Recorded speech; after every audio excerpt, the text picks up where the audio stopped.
Eukaryotic. इसे क्या कहोगे? Unicellular, uninucleate, eukaryotic. समझ में आ गया? अब मल्टी सेलुलर, बहुत सारे सेल्स होते हैं multi cellular, plants and animals कर सकते हैं। समझ में आ गया ना? ये आपके किस में आते हैं? ये आपके प्रोटोजोन्स में आते हैं। प्रोटोजोन्स यहाँ पे लिख सकते हो,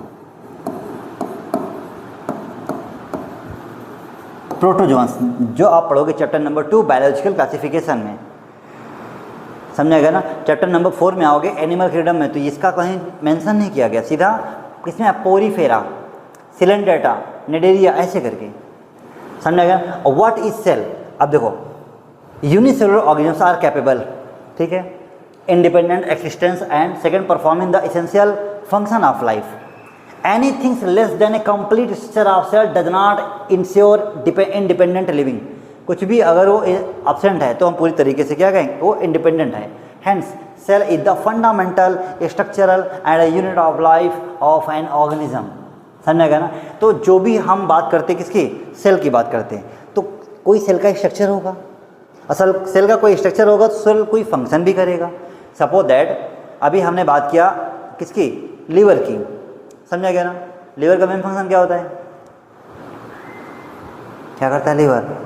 फॉर्मेशन ऑफ यूरिन। समझा गया?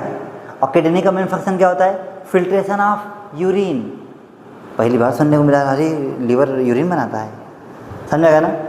फिर क्या है? Stomach, digestion of food. समझा गया? तो स्टमक भी एक ऑर्गन्स हो गया। अब उसके अंदर देखोगे टिश्यू मिलेंगे, उसके अंदर देखोगे सेल मिलेगा, तो different type of cell performing different type of function. समझा गया? ऐसे करके। तो क्या एंटोनी वान ल्यूवेनहॉक, नाम साइंटिस्ट का एंटोन वान, जब नाम है Antony van Leeuwenhoek, first saw and describe a living cell. समझा गया? अच्छा, अब समझते कुछ चीज़ें। जब हमने बात की किसकी? सेल की। किसकी बात की?